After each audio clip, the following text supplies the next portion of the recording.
है और यहाँ पे आप देख सकते हैं सम्मानित भैया और बहनी जिंदाबाद।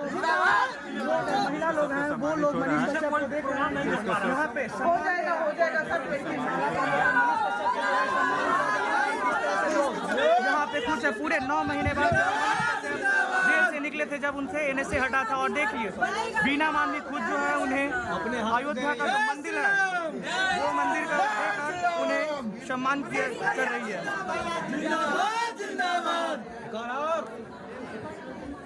हाँ भैया लोग प्लीज सुनिए, 2 मिनट आप लोग बैठ जाइए। मनीष भैया हर जगह मिलते हैं, दिखते हैं, प्लीज महिला लोग आज मौका दे दीजिए। देखिए आज मेरे प्रांत मनीष कश्यप को जो है माला पहनाकर उन्हें सम्मानित किया जा रहा है। देखिए खुश है, बीना मांझी उनके साथ कई अन्य लोग जो है इस पे मंच पे मौजूद है जो माला पहने हुए हैं। और देखिए मनीष कश्यप भी यहाँ पे मौजूद है मंच पे। महिला विकास मंच का जो है 9 साल पूरा हो गया।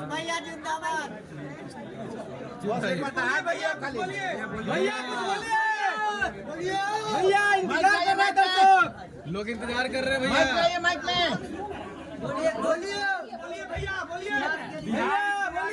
आप लोग पीछे चले जाइए थोड़ा सा, तो मैं अच्छे से बोलूंगा। और अगर पीछे नहीं जाइएगा तो मैं अच्छे से नहीं बोल पाऊंगा। तो थोड़ा सा सभी लोग पीछे चले जाए, सभी लोग इस साइड भी मेरा आवाज सुनाई देगा आप लोगों को। प्लीज रिक्वेस्ट है आप लोगों से, थोड़ा सा पीछे चले जाइए ना, पीछे से थोड़ा सा पीछे जाइए ना, थोड़ा और पीछे। प्यार होना चाहिए। मैंने दुनिया में माँ से ताकतवर किसी को नहीं देखा है। मैं जब जेल नहीं गया था तो उसके पहले जो है मैं समझता था कि एक महिला है मेरे घर पे, एक औरत है मेरे घर पे, एक स्त्री है मेरे घर पे जिन्होंने मुझे जन्म दिया है। और ये विधाता का बनाया हुआ विधान है कि एक स्त्री, एक महिला, एक औरत जो है किसी को जन्म देती है।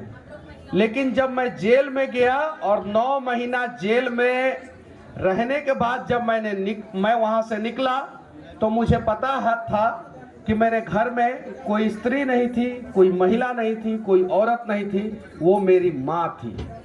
मुझे पता चला कि उस माँ से ताकतवर कोई नहीं है। जैसे कि मेरा और पप्पू यादव जी का विचारधारा की लड़ाई है। उनका विचारधारा थोड़ा अलग है, मेरा विचारधारा अलग है। बाकी मकसद दोनों का एक ही है कि किसी भी हाल में लोगों का मदद होना चाहिए, बिहार का मदद होना चाहिए। हम लोग उस पर बात करने नहीं आए हैं। हम लोग आए हैं आज महिलाओं के स्वाभिमान के ऊपर बात करने कि महिलाओं का स्वाभिमान का रक्षा कैसे हो। जब तक हम महिला, औरत और स्त्री के नाम से इन लोगों को संबोधित करेंगे तब तक इन लोगों के स्वाभिमान की रक्षा नहीं होगी। जिस दिन हम लोग समझ लेंगे कि हमारे घर में, हमारे गांव में, हमारे समाज में, हमारे राज्य में, हमारे देश में एक बेटी है, एक बहन है, एक माँ है, जिस दिन ये नजरिया हमारा बदल जाएगा उस दिन हमारे देश में सारी की सारी महिलाएं जो है वो सुरक्षित हो जाएगी।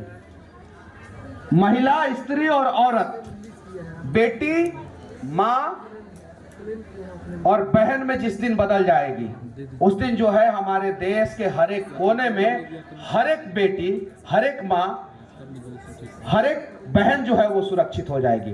तो चलिए एक प्रयास किया जाए कि हम लोग इन लोगों को किसी भी हाल में सुरक्षित किया जाए। जब हम लोग, मैंने भी देखा जब मैं जेल में था, एक कहानी मैं आप लोगों को बता रहा हूँ। बहुत बुरा अनुभव था मेरा, महिलाओं को कैसे अपमानित किया जाता है। जब जेल की गाड़ी में 55, 60, 65, 70 लोगों को भर के लाया जाता था और हाजत में प्रोड्यूस किया जाता था, और हाजत जो कोर्ट रूम का हाजत है वहां से फिर जेल लेके जाया जाता था, तो उसमें से 10-15 लोग इतने गंदे होते थे। सभी लोग नहीं, जेल में बंद हर एक व्यक्ति गलत नहीं है, उसमें से 75% लोग निर्दोष हैं, 75%।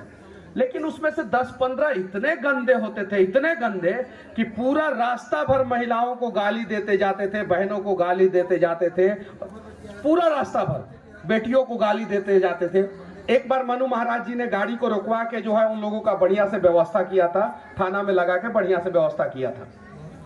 अब जरा सोचिए कि जिसको मतलब कि कोर्ट ने जेल के अंदर डाला है, वो जेल के अंदर है, उसके बावजूद जो है उसको नहीं पता है कि महिलाओं को कैसे सम्मानित किया जाए, कैसे सम्मान दिया जाए। वो तो जेल की बात हो गई, जो मैंने देखा मुझे बहुत बुरा लगा, जबकि उसको रोकना चाहिए।